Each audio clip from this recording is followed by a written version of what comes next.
We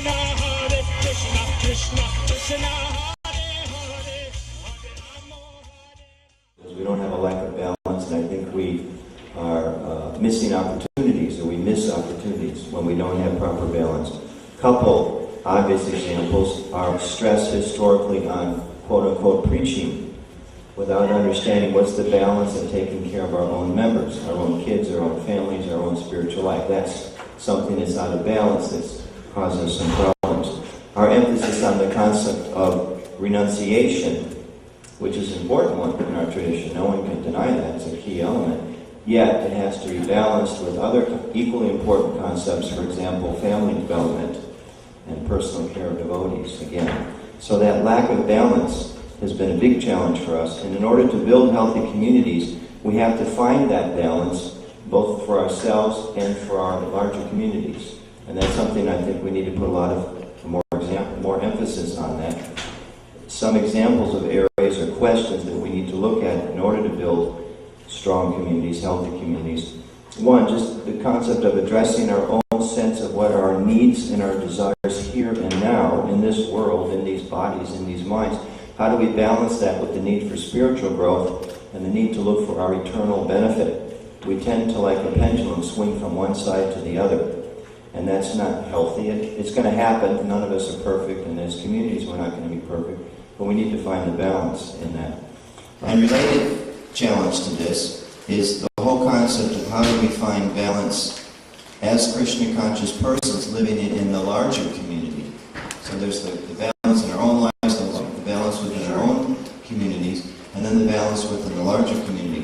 Because we have an opportunity, and we actually are, in a sense, called to offer leadership. We tend to shy away from that. But we're meant to offer leadership to the world in so many social issues, so many larger community issues. We should be the ones that are the most strongest voice and the most exemplary voice on issues of vegetarianism, issues of environmentalism, even exemplary parenting. We should be the exemplary parents. We've got the concept of how these are spiritual beings that are put in our care by God, and we need to take care of them and love them. Personal integrity. People should look to us the way they look to Mormons. Oh, the Hare Krishnas. Oh, those people are great integrity. Those people are wonderful citizens. Those are kind of larger. How do we balance being Krishna conscious? Human rights and religious freedom issues. We should be giving leadership on those. And I believe when we find the right balance in ourselves and in our communities, then we actually can offer that type of leadership in a very fulfilling way for ourselves and a very powerful way for the larger community. Thank you.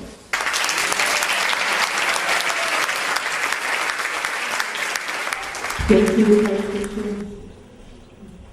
This is actually really exciting being here with all of you like this and talking about community, and here we are, the Hare Krishna community, the family tribe of Hare Krishnas, the different flavors and expressions of the Hare Krishnas all here together. Well, I was thinking, a lot of times we older generation, we get together and we talk about the good old times. But here right now is your good old time. Tomorrow will be your good old time. So make it a good story. We were pretty much largely unaware of the history that we were participating in during our time.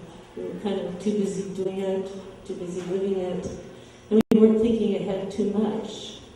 But hopefully you can benefit from some of our glories and successes, as well as some of our Grand Canyon-sized errors and mistakes. And you'll probably have your own to pass on.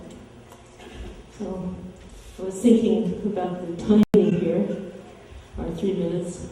One time Srila Prabhupada was given a spot on a radio show, and the person said, well, Your Divine Grace, can you explain the essence of your philosophy in 2.5 minutes?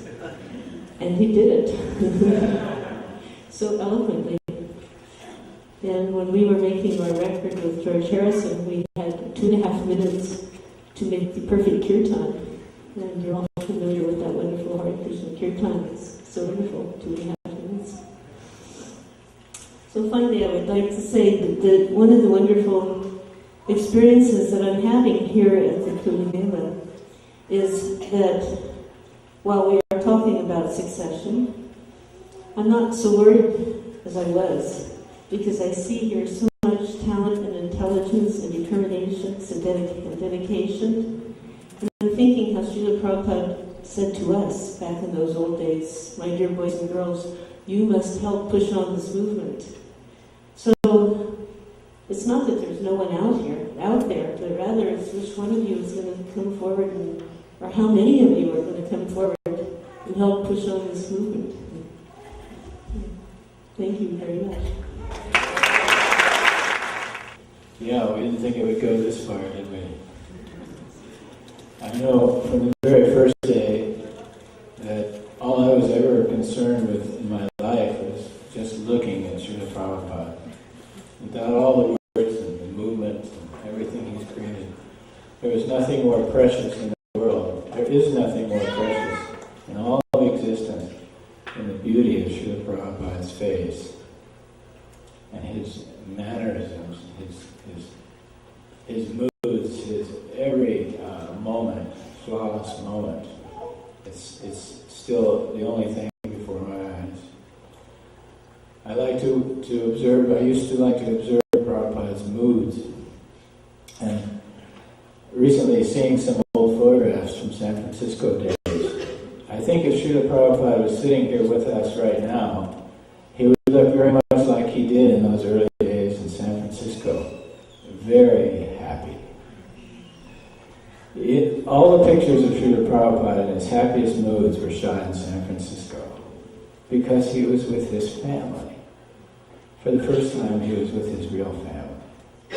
In New York, prior to that, he was with young boys, and he had to be the sensei, the guru.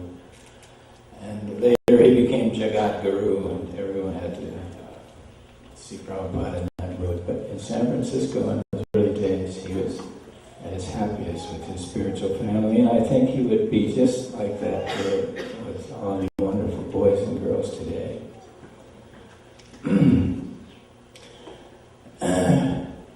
He always told us only one thing. The only thing I remember Prabhupada ever told us, for sure, was to become Krishna conscious and to spread Krishna consciousness.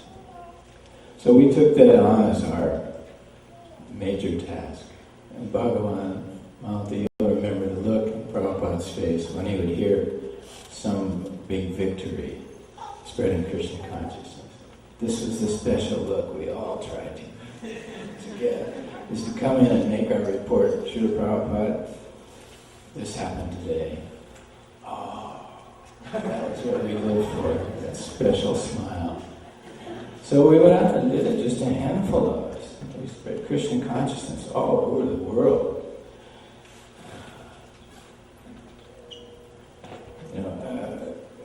As old guys, the old generation, we got off to a pretty great start. But as Malati pointed out, we made a lot of big mistakes too.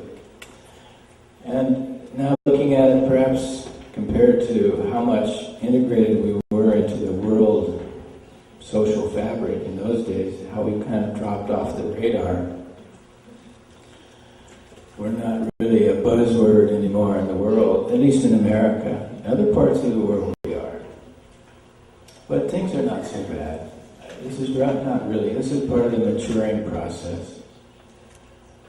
Devotional life is much better now in the temples that you go into. The devotees love each other, respect each other much more than we did in the early days. But I think it's time. I'm trying to donate whatever time I can to spreading Krishna consciousness again in a big, big way, so that I can see that special smile on Prabhupada's face again.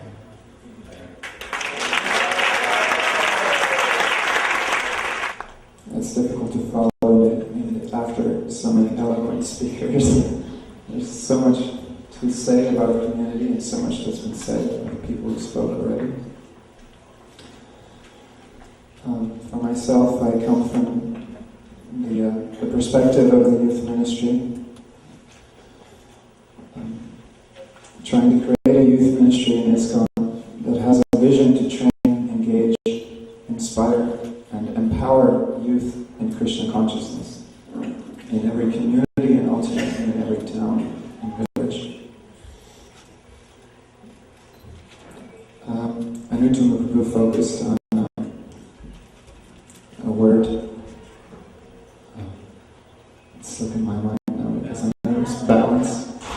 And I was thinking, as he was focusing on balance, the key word that was left for me to talk about here as part of our mission statement of the youth ministry is empower. I think it's a crying shame, and I blame myself for it, that there's only one youth minister in ISKCON. And I think there should be hundreds of youth ministers in every temple community. And lately I've been learning to delegate, and that's my new mantra: delegate, delegate, and empower other people. And I don't feel myself qualified. I think, I had the average spiritual upbringing that many of you did, many of my peers. I had my share of hardships and joys and memories of good festivals and good times that kept me going. And somehow just happened to be in the right place at the right time, and other older devotees were empowering me and said, why don't you start something for the youth in Los Angeles? Why don't you start something for the youth in Alachua, etc.? And I just want to pass that on because I see so many qualified young people that are so much more able than I am in this room. And just encourage you to please feel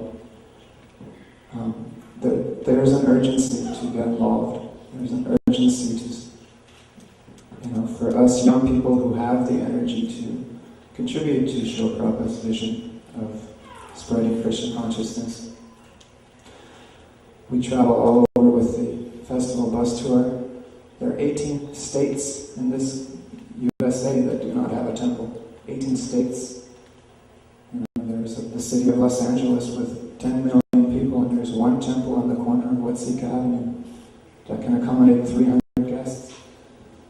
So there's a great need and an urgency to spread Krishna consciousness. And it's not just up to the few people that are on this panel. It's all of our shared inheritance, in a sense. I just want to encourage everybody to get involved. And if you come up to me, I'll happily delegate and empower and network and make sure that you talk to the right people and get it, integrated somehow according to your desires and abilities. I'm very hopeful. I'm tired of being the only youth minister. I don't want to be the only youth minister. I'd like to share that with all of you here. And please get involved. Thank you.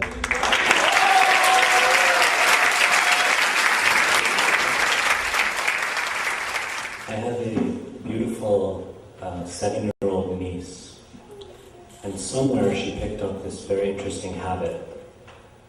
She will do something she knows she's not supposed to do, like hit her sister or something she's forbidden to do. And when she's caught, she'll turn to her mother and she'll say, "But it's my culture." I have no idea where she picked this up, but somehow she got the message that if you claim something is your culture, you can get away with it.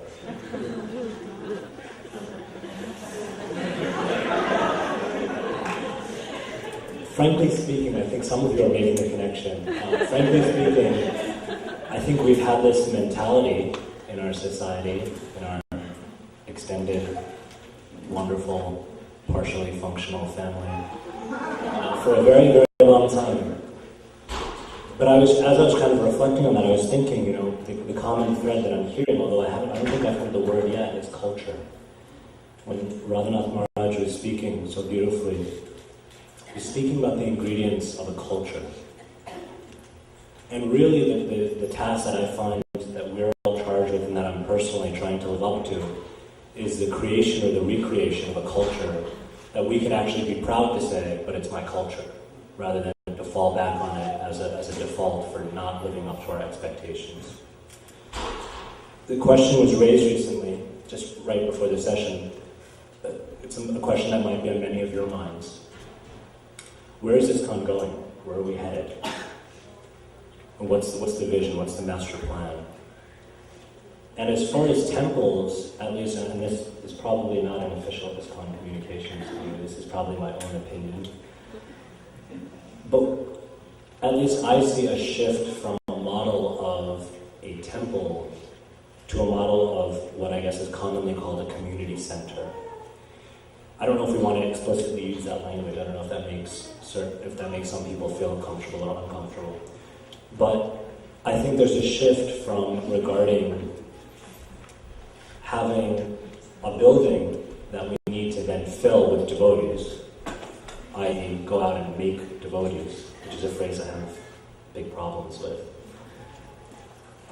A shift from that model to the model of we need to have institutions and structures to facilitate and to serve our communities, to protect our communities, to do everything from serving their highest spiritual aspirations towards uncovering the pure love of God which is within them, to taking care of their basic health needs, their mental health needs, their needs to just be integrated members of a collective. We are very fortunate, I think at least, and I feel very inspired by the fact that we have a cultural ambassador in Srila Prabhupada who brought this culture to us, who planted the seeds of this culture. And if we can take those seeds and ask the questions that need to be asked, that we might not have all the answers to right now. So some of you may grill me afterwards, but I don't claim to have the answers. But if we can just ask those questions, and I think we'll get that much closer towards that model, towards that community center, so that we can, with all integrity, with all sincerity, look out into the world and communicate this idea that this is my culture.